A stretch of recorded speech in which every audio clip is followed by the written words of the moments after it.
Sometimes a mother's love becomes the very knife you turn against yourself. I thought I was protecting my son from the police, from the streets, from the truth. But when you hide a killer's weapon between school notebooks, you're no longer a mother. You're an accomplice. And the harder I tried to save his childhood, the deeper I buried my own freedom. If this story resonated with your soul, click subscribe and let me know in the comments which city or country you're listening from. I'm truly curious to know where you're tuning in from. My name was Carolyn Moore. I was 36 years old and had mastered the art of invisible survival. I lived with my 9-year-old son, Jamie, in a rundown apartment on the east side of Cincinnati, in a building that had long forgotten the meaning of maintenance. The walls were thin enough to hear your neighbor's nightmares and thick enough to trap the cold. Each winter, the radiator wheezed like an old man on his last breath, and in summer, the ceiling sweated more than I did behind the grill at the diner.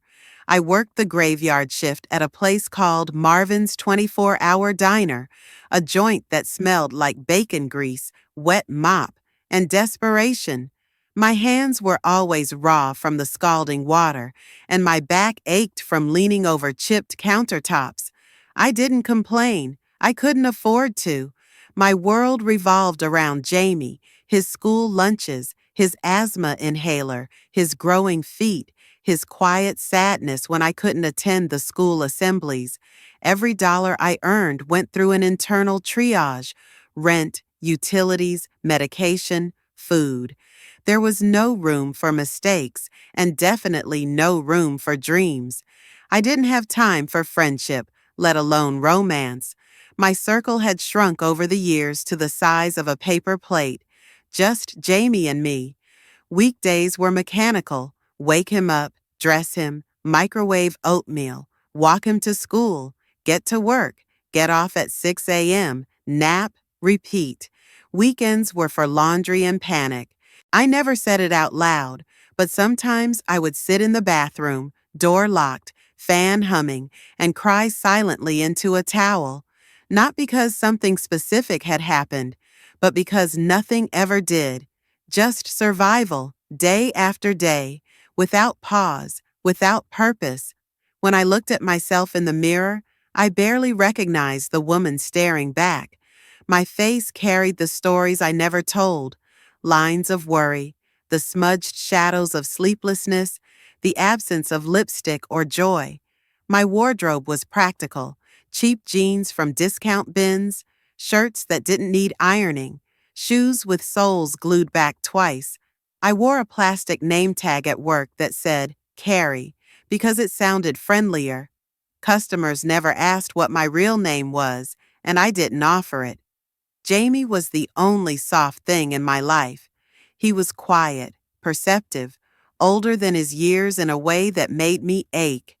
He asked little, expected less, and when he laughed, on the rare days when I could bring home a comic book or his favorite crackers, it lit something inside me I thought had long burned out.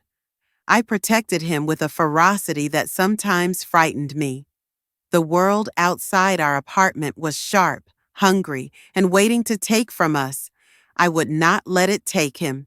Still, danger had a way of finding its way in through the cracks.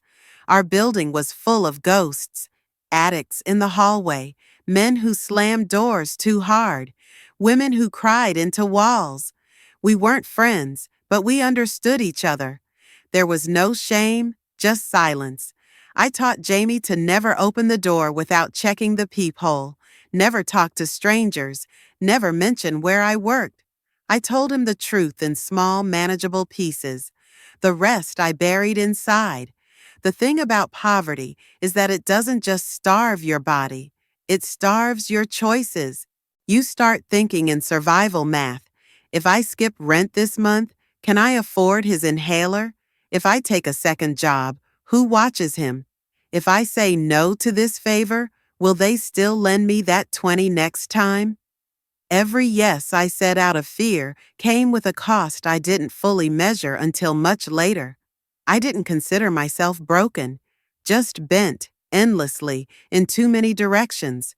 The system wasn't built for women like me, women without husbands, without family, without backup. There was no net. If I fell alone. And so I spent every day gripping the edge of my life like a woman hanging from a rooftop, praying not to slip. I remember one night, Jamie had a fever and I couldn't call off work. I wrapped him in 2 blankets, gave him ibuprofen, and left a bowl of cereal by the bed. I kissed his forehead and told him to text me if anything changed. Then I walked through the cold to the diner, crying behind the steam of the bus window. All night, my phone buzzed with phantom vibrations. But when I got home, he was asleep, cheeks flushed, clutching the corner of my old hoodie like a lifeline. That night broke something in me. I knew I couldn't keep pretending this was okay, but there was no other way. So when Marcus came into my life, smooth talking, always smiling, generous in ways I hadn't experienced in years, I mistook his attention for rescue. He tipped well, flirted without pushing, asked about Jamie, offered to fix the lock on my door. He talked like he knew struggle, like he had clawed his way out of the same pit I was still buried in. He made me laugh, and then, eventually, he made me hope. Hope was dangerous. It made me believe I had choices again. I didn't know, not then, what Marcus was capable of. I only knew that I was tired of standing alone in the storm, that I wanted just once to lean on someone else without falling. I told myself I was being careful, that I was still in control, that nothing could go wrong because I had survived too much already. But survival has a cost, and sometimes the price isn't yours alone to pay. Looking back, I realized I wasn't stupid. I was exhausted, desperate, human. I just wanted to make it through another week, another month, another year, until maybe one day things would get easier. Until then, I would keep showing up, one shift at a time, one breath at a time, because that's what women like me did. We survived. Even when surviving meant losing parts of yourself you didn't know you could live without. It started with sirens in the distance and a smell I couldn't name. Metallic, smoky, thick, like something burned that shouldn't have. The night was warm, too warm for April, the kind of heat that made the air press down like a warning. The streets buzzed with the usual noise, shouting from the corner liquor store, a car stereo rattling windows, distant barking. I was home, sitting on the edge of the couch, folding laundry with one hand and holding my phone in the other, refreshing my bank app like it might suddenly show a miracle. The door slammed open so hard the picture frame above it fell and shattered. I jumped, dropping a sock, heart slamming in my throat. He was standing there, breathing hard, eyes wild like I'd never seen before. His shirt was soaked through, his hands shaking. I knew before I saw it. I felt it in the silence between us. Something terrible had happened. He didn't say a word. He walked past me, toward the kitchen, dragging something wrapped in a towel. His footsteps left faint red shadows on the floor. I followed him, numb, not understanding, but already knowing. He dropped the bundle on the counter. It thudded in a way that made my stomach twist. The towel unraveled slightly, and I saw the grip of a gun, dark and slick. I backed away instinctively, like it might jump up and shoot itself again. I stood frozen, staring at it. I wanted to ask questions, scream, run, anything but what I did. I stayed. He looked at me, finally, eyes pleading but also daring. There was a silent command in that stare. He didn't need to say it. I heard it all the same. He wanted me to make it disappear. I remember walking to the sink. I turned on the faucet and watched the water run, just for something normal, something that moved in a straight line. But nothing made sense. time bent, morality twisted. I thought of my son asleep in the other room, curled up under a Spider-Man blanket. I thought of his backpack hanging by the door, half zipped, crayons spilling out. I thought of rent due in 3 days, of the second notice from the electric company, of the groceries we were running out of the way he still called me mommy when he was sick.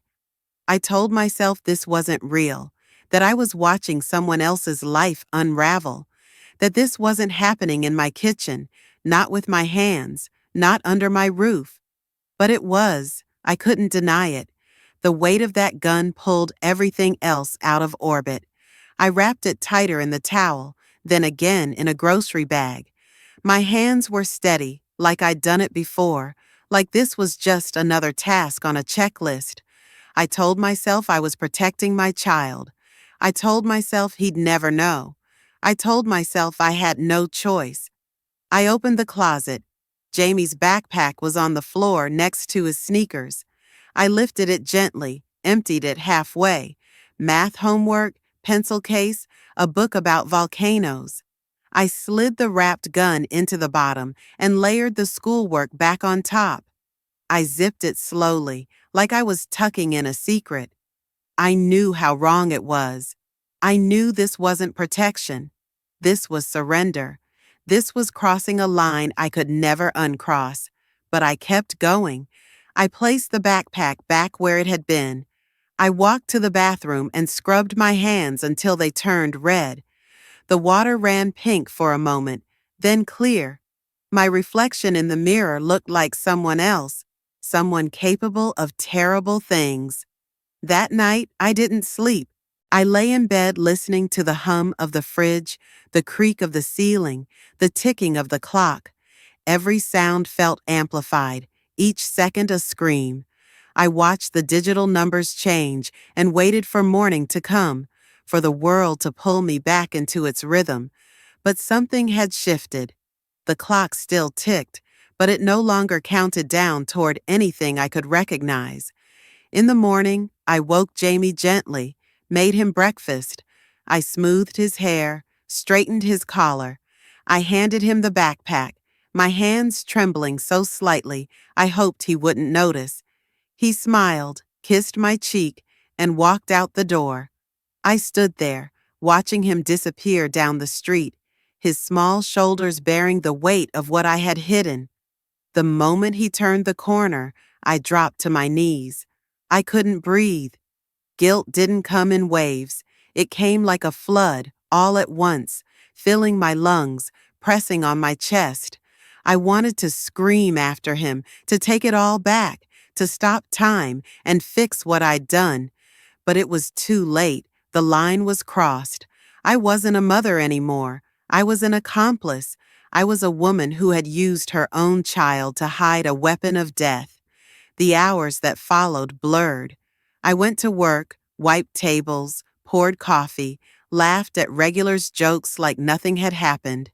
But my mind was elsewhere, playing and replaying the morning, the bag, the moment I watched him leave.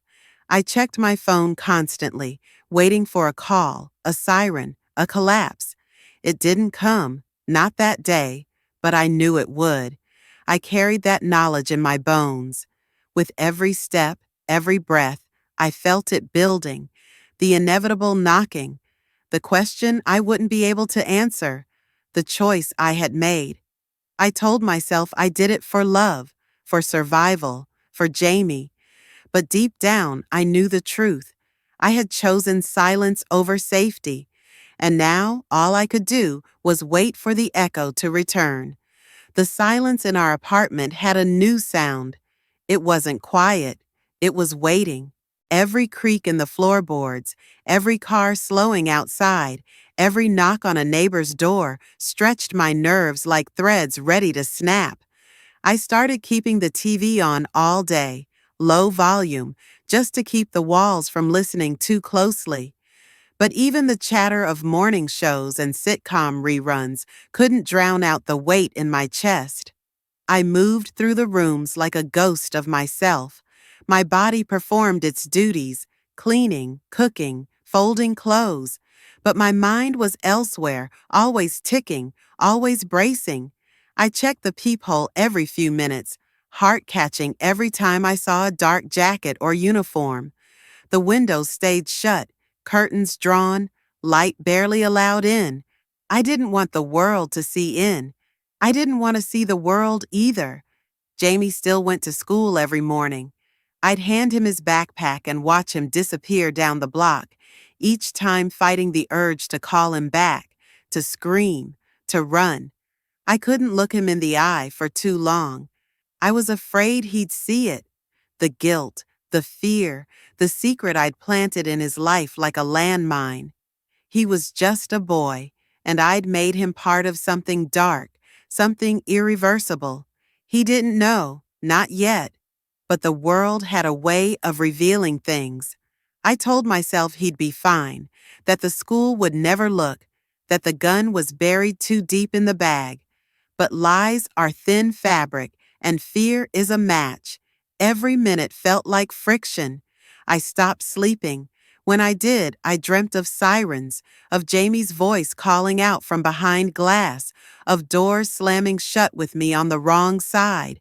I'd jolt awake, drenched in sweat, breathing hard, hands clenched like I was trying to hold onto a rope that kept slipping. The bed, once my place of rest, became an interrogation room. My thoughts circled me like guards. One afternoon, I was wiping down the kitchen counter when I heard it. A knock. 3 sharp raps. Too official. Too practiced. I froze. My body turned to stone, heart hammering so loudly I thought it might echo through the floor.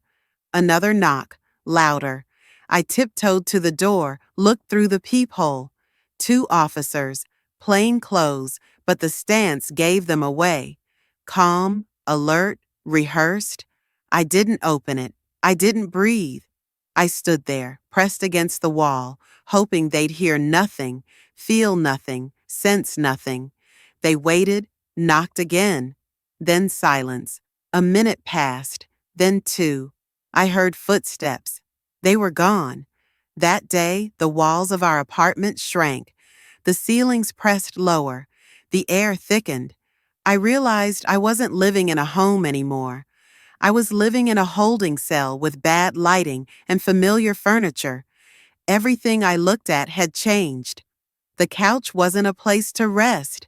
It was the scene of a crime. The hallway mirror became a window into guilt.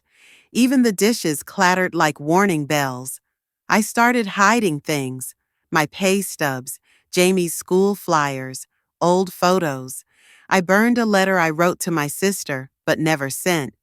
I deleted every old text thread that mentioned Marcus. I wiped down the counter a dozen times a day, as if I could erase fingerprints from memories. I couldn't be too careful. I couldn't afford to leave pieces of myself lying around. Jamie began to notice.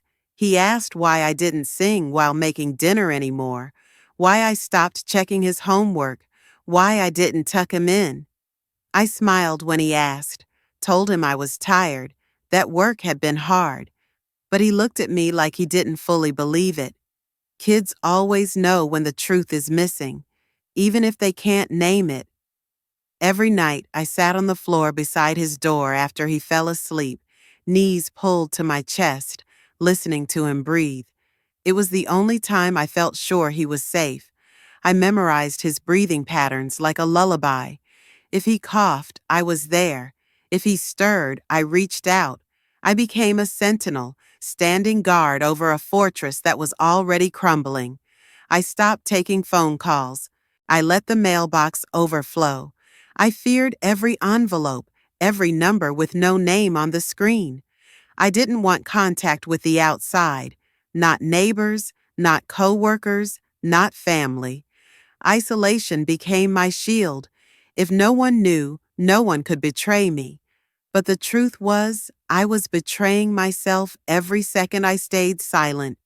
I tried to convince myself it would pass, that no one would find out, that the thing in the backpack had disappeared into the ether, erased from the world.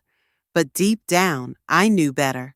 Evidence doesn't vanish. It waits. It waits to be found, to be named, to be claimed. One evening, I found myself staring at the backpack as Jamie slept. It was in its usual spot, slouched against the wall, looking innocent, ordinary. I knelt down and unzipped it slowly. My hands trembled as I reached inside. The gun was still there, wrapped tightly, silent and damning. I pulled it out just enough to see it, then pushed it back in. My breath came in shallow gasps. I zipped it closed and stepped back, like I'd touched fire. I sat on the floor the rest of the night, arms wrapped around myself, rocking gently, like I used to when Jamie was a baby and colicky. I whispered apologies to no one, to the walls, to God, to Jamie, even though he couldn't hear. The next morning, I almost didn't send him to school. My hands hovered over his backpack for too long.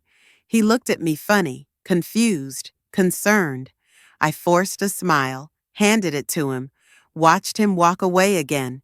Each step he took was a countdown. My stomach twisted all day. I waited by the phone. I checked the clock every few minutes. When 2:30 passed with no call, I felt a flicker of hope. But it wasn't relief. It was reprieve, temporary, unstable. I was living minute to minute, breath to breath. That wasn't life. It was punishment. By the end of the week, I knew it wouldn't last. I could feel it in the way people looked at me. Neighbors nodding a little too carefully, the school secretary sounding a little too polite on the phone. I felt it in the way Jamie hesitated when I hugged him, like he sensed the tension coiled beneath my skin. The walls of our apartment closed in further each day. I began to understand what inmates must feel in solitary. The waiting, the knowing, the helplessness, the way time doesn't pass, it circles. I wasn't in prison yet, but I was already caged. My life had become a countdown, not to something, but to everything, to the knock, to the question, to the unraveling. And deep inside, I knew the waiting was almost over. There comes a moment when silence begins to rot. It seeps into everything, the air, the food, your own skin, until the truth becomes a living thing, pressing against your ribs, begging to be let out. I had carried mine too long. It had changed shape inside me, hardened like a stone in my chest. When it finally cracked, it wasn't because I found courage. It was because I had nothing left to lose. The day began like any other, gray and heavy. The kind of morning where the clouds felt too low, the air too still. I remember sitting at the kitchen table, the same one I had wiped down 1,000 times, the laminate peeling at the corners. The clock ticked loud enough to drown out thought. I stared at the hands circling, knowing that time was about to stop belonging to me. The knock came again, this time softer, patient, like someone who already knew the answer. I opened the door before I could talk myself out of it. 2 officers stood there, polite in that detached way that said they'd seen this scene 100 times before. Their faces weren't cruel. They didn't need to be. They were only messengers, carrying the inevitable. The words came easily then, questions, requests, a paper to sign. My hands shook as I reached for the pen. I thought of running. I thought of lying again. But the lie had already eaten everything it could. There was nothing left to feed on. I nodded, let them in, watched them move through my home like it already belonged to someone else. They searched quietly. The backpack was still where I had left it, in the hallway, slumped against the wall like a tired body. When they opened it, I couldn't breathe. I watched them unwrap the towel, expose the cold metal, and I realized how small it looked now, how stupidly small for the weight it carried. The world didn't explode. No one shouted. The sound of the zipper was louder than my heartbeat. They didn't need me to speak. But I did. The words stumbled out, cracked and broken, a confession that came out more like a prayer. I told them it was mine. I said I had hidden it, that my son knew nothing. I don't know if they believed me. I don't even know if it mattered. Once the words were out, I couldn't pull them back. They fell between us like stones, forming a wall I could never climb over again. Jamie came home before they were done. His small face froze in the doorway, eyes darting from me to the strangers to the open backpack. He didn't understand, not yet. But he would. He always did. I wanted to tell him something, anything that might erase the image of me standing there, hands cuffed, tears streaking down my cheeks. But there are no words that can undo a moment like that. I tried to meet his eyes, but shame is a powerful gravity. It pulls your gaze down, forces you to look at the floor, at the cracks, at the pieces of what used to be your life. The ride to the station blurred into a sequence of fragments. The hum of the engine, the flash of red and blue reflected in the car window, the smell of my own sweat, sharp and chemical. I stared at my hands cuffed in my lap and thought how strange it was that something so light could feel like iron pressing into bone. The city passed by in shades of gray, people walking, cars moving, life continuing without pause. I was both inside and outside of it, fading. At the station, the lights were too bright, the air too cold. I sat in a metal chair, the edges biting into my legs. The questions came one after another, clinical and precise. They wanted times, names, reasons. My mouth formed answers that felt distant, rehearsed. Every word seemed to dig me deeper into the truth. I didn't beg. I didn't argue. I didn't try to explain that it wasn't about the gun, that it had never really been about the gun.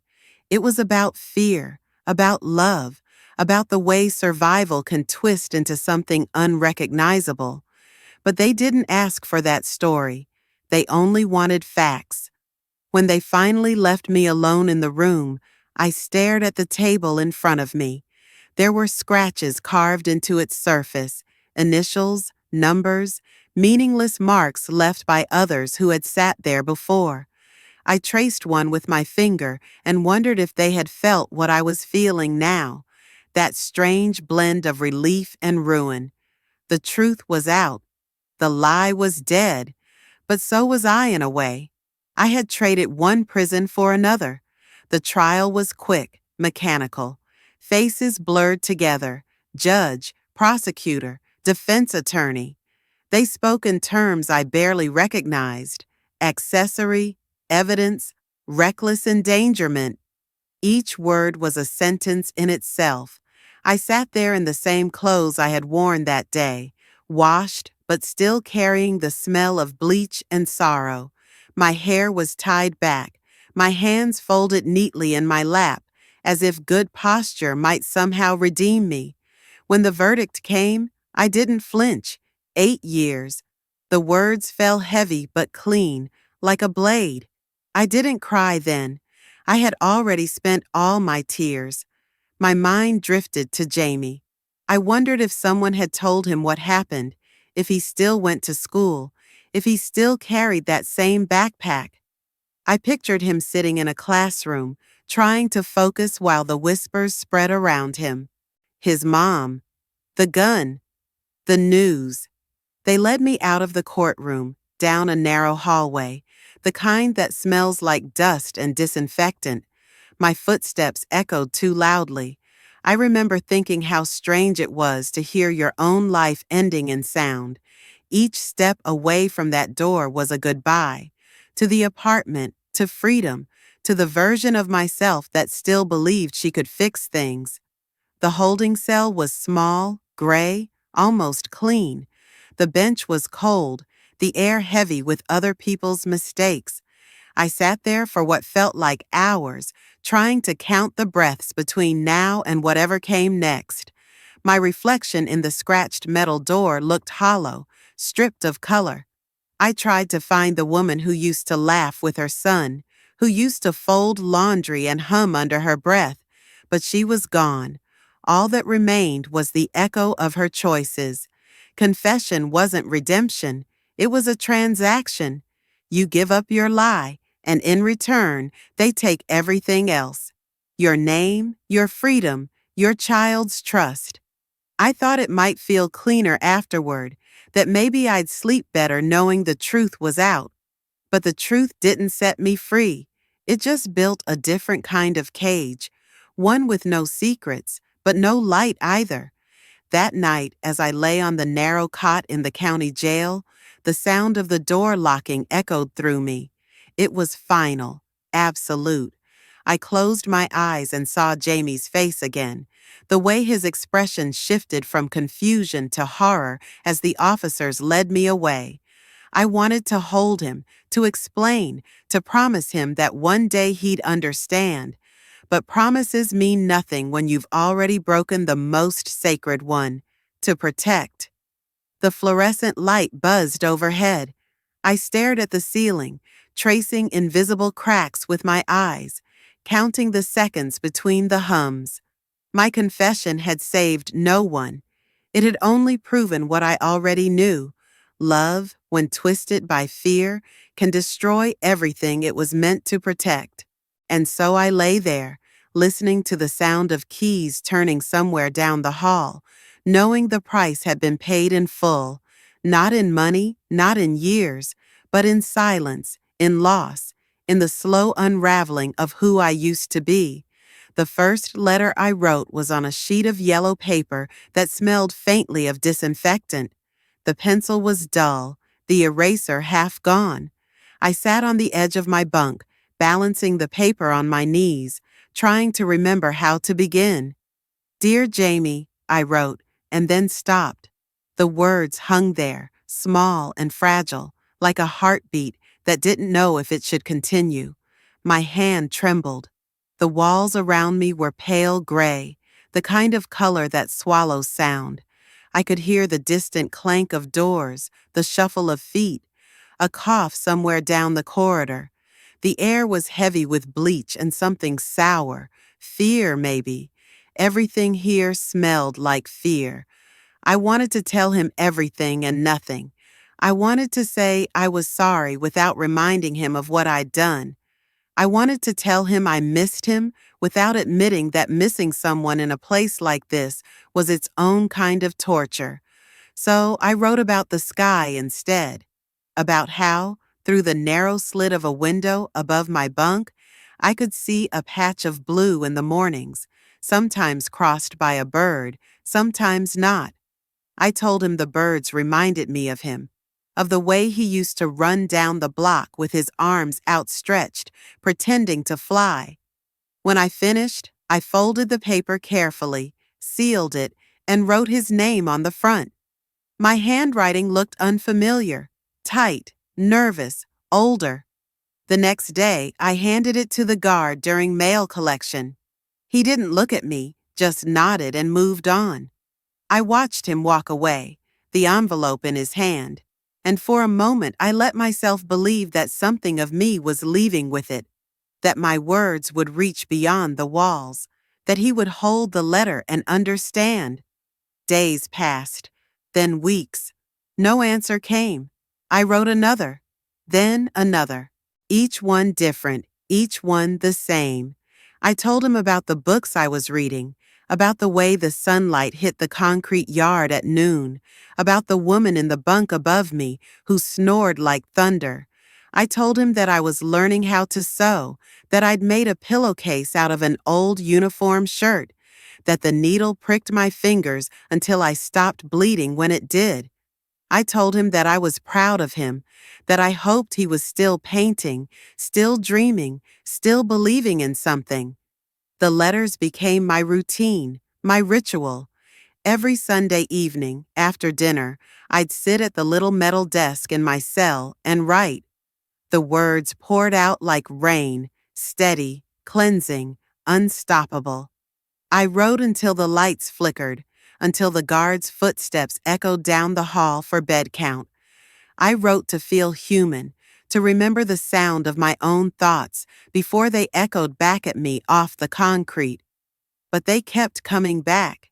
Weeks later, one appeared in my mail slot, unopened, the same envelope, the same shaky handwriting. Return to sender stamped in red across the front. My chest tightened as I tore it open anyway, as if the stamp were a mistake. Inside, the paper was folded just as I'd left it, smooth, untouched, my words unread. It was like finding my own voice buried in the ground. I didn't stop writing, though. I couldn't. The act itself became the only thread holding me together. I started writing to him even when I knew he'd never read them. The words were no longer for him. They were for me, for the mother I still wanted to be. Time in prison moved differently. It didn't flow, it pooled. Some days stretched endlessly, and others vanished before I could count them. Seasons changed only through the stories the women told. Someone's birthday, someone's court date, someone's release. I watched new faces come in and old ones disappear. I learned to tell time by the light on the wall, by the tone of the guards' voices, by the rhythm of footsteps in the corridor. My cellmate, an older woman named Rhonda, had been inside for 15 years.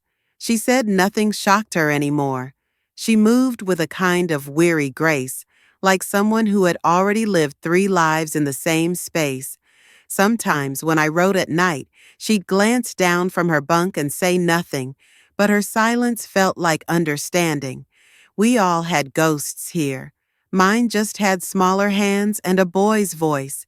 The letters piled up in a shoebox under my bunk. Dozens of them, tied together with a scrap of string I'd found in the laundry room. They were all addressed to the same place, the same name, the same hope, each one a confession dressed as comfort. I wondered what the mail clerk thought, seeing the same handwriting again and again, the same return address. Maybe they thought I was crazy. Maybe they were right. One morning, I woke to find snow falling outside the small window. The flakes drifted slowly, melting as soon as they touched the bars. I hadn't seen snow in years.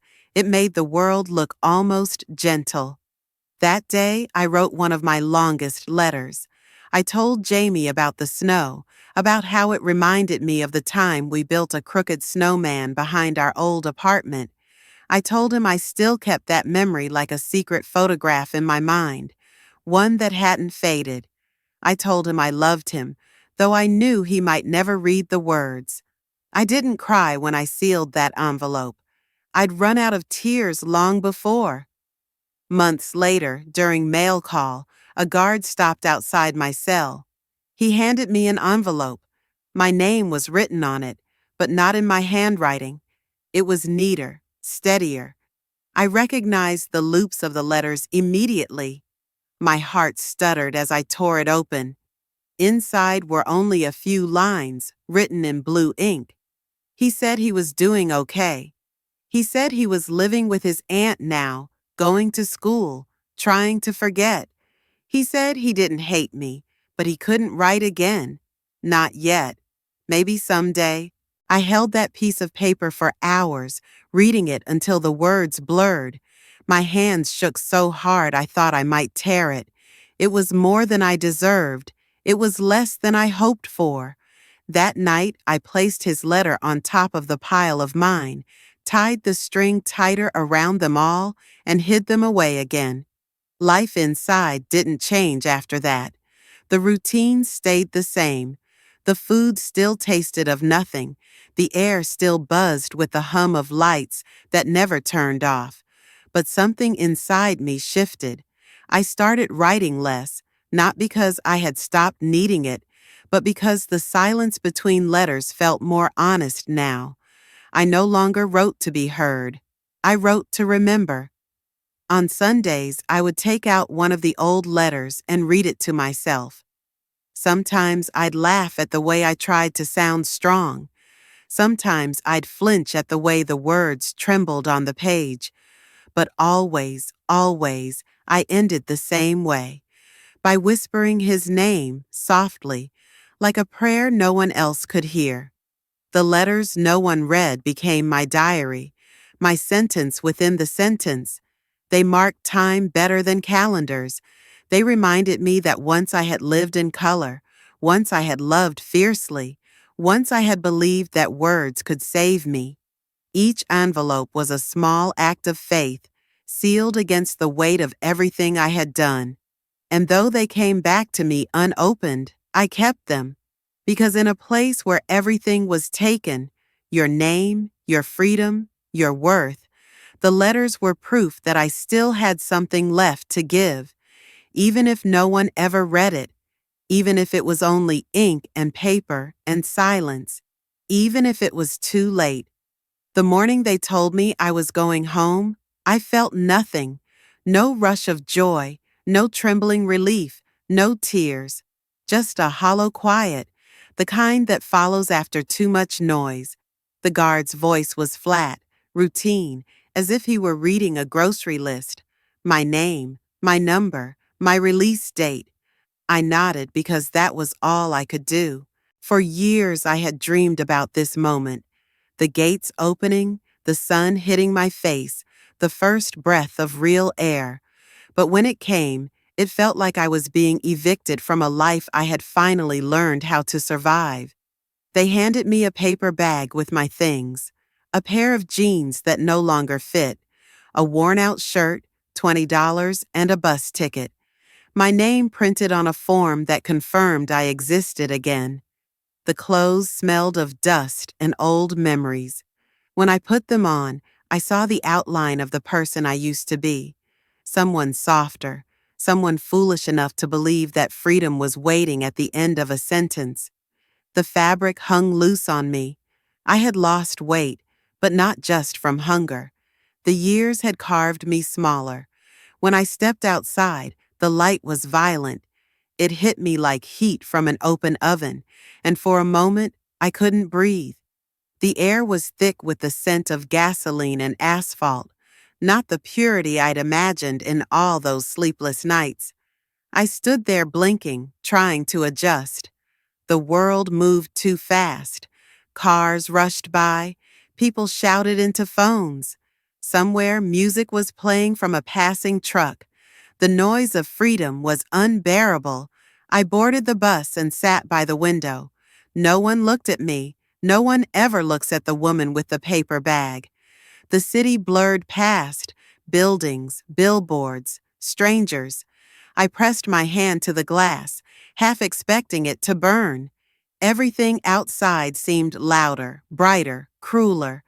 The motion of the bus made my stomach turn. I watched people laughing at stoplights, drinking coffee, walking their dogs, all of them unaware that they were breathing something I couldn't even name. Freedom didn't smell like air. It smelled like metal and anxiety and the faint trace of bleach that still clung to my skin. It tasted like rust in my mouth. I realized then that I hadn't forgotten prison. It had rewritten me. My body still flinched at sudden sounds. My eyes still searched for guards in every reflection. I found myself counting steps without meaning to, keeping my hands close, walking along walls. The habits of confinement followed me like shadows that refused to fade. I found a small room above a laundromat. The landlord didn't ask questions. He only wanted cash. The walls were thin, the window cracked, but it was mine. I lay on the mattress the first night and stared at the ceiling, waiting for the lights to buzz off like they used to at 9 o'clock. But they didn't. The silence scared me more than the noise ever had. I left the radio on just to fill the emptiness. Work was harder to find. Every form asked the same question, the one that divided the world into the forgiven and the forgotten. Have you ever been convicted of a felony? My hand hesitated over the box. I always checked yes. There was no point in lying. The lie had already cost me everything once. Most places never called back. The few that did were kind but distant. "We'll let you know," they'd say, which meant they wouldn't. I learned to stretch the $20 until it became 10, then 5, then none. I ate cheap soup from a can and washed my clothes in the sink. The laundromat below me became my lullaby. Machines humming, coins clinking, the steady rhythm of cycles spinning. I watched strangers fold clean clothes and envied the simple luxury of routine. They had somewhere to go, someone waiting for them. I had time, too much of it. Time and silence, both heavy, both cruel. I tried to reach Jamie once. I found his address through a friend of a friend. I wrote his name carefully on the envelope, my hand trembling as if each letter were a confession. I told him I was out. I told him I hoped he was happy, that I was proud of him, that I would never stop loving him. I didn't ask for forgiveness. I knew better than that. I only wanted him to know that I was still here, still breathing the same air, still trying. The letter came back 2 weeks later. Address unknown. My name crossed out in black marker. I kept the envelope anyway. I couldn't throw away something that had touched his name. Days bled into weeks. I woke with the sunrise and walked for hours, just to remind my legs they could move without permission. I watched people through windows, in cafes and stores, trying to mimic their ease. I'd sit on park benches, tracing shapes in the dirt with my shoe, wondering if anyone could see the invisible number still stamped on me. Prison teaches you to disappear, to fold yourself small enough to fit in corners. Out here, there were no corners, and I didn't know where to stand. Sometimes I'd pass by a playground. The laughter of children was a sound I'd almost forgotten. It was too pure, too sharp. It cut through me. I'd stand there, hidden behind the fence, watching the mothers push swings and wipe faces. Their hair moved freely in the wind. Mine was still cut short, too practical, too uniform. I wondered if they could tell just by looking who I was, if they sensed that I didn't belong among them, that my smile was borrowed, my freedom counterfeit.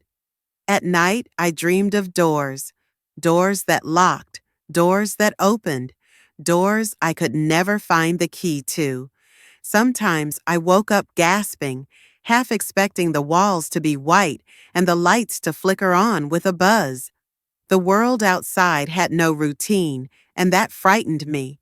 There was no count, no roll call, no schedule, just open hours and endless space. I thought freedom would mean breathing easier, but every breath felt uncertain, as if the air might disappear if I took too much. I started volunteering at a community center. They didn't ask about my past. They only asked if I could show up. I helped in the kitchen, washing dishes, peeling potatoes, sweeping floors. The smell of soap and onions reminded me of work back at the diner years ago.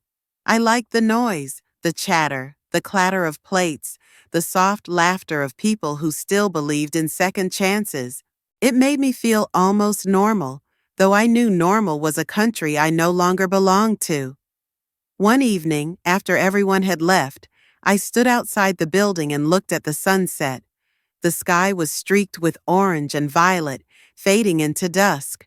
The air was cool against my skin, almost kind. I closed my eyes and tried to feel what I thought freedom was supposed to feel like. Weightless, infinite, pure. But what I felt instead was stillness, a strange, quiet acceptance. I realized that freedom wasn't about the air or the open sky. It was about learning how to live with what couldn't be undone. I walked home through the dim streets, my shadow stretching long behind me. The sound of my footsteps echoed softly, a rhythm I had learned to trust. I passed the bus stop where I had first stepped off, clutching that paper bag of belongings. The bench was empty now. The streetlights hummed overhead, throwing light on the cracks in the pavement. I thought about sitting down, about waiting for a bus that wasn't coming, but I kept walking. Back in my room, I opened the window. The air smelled faintly of detergent and exhaust from the machines below. Not clean, not fresh, but real. I stood there for a long time, breathing it in. Freedom didn't smell like air. It smelled like effort. It smelled like regret and resilience and the slow, painful work of being human again. I lay down on the bed and stared at the ceiling. The city outside pulsed with life, with people rushing home, with laughter and horns and music. I listened to it all, each sound a reminder that the world had kept moving without me. And yet, somehow, I was part of it again, not forgiven, not healed, but present. I closed my eyes and exhaled. For the first time, it didn't feel like holding my breath. It didn't feel like prison. It didn't even feel like escape. It just felt like life, imperfect, unsteady, and mine.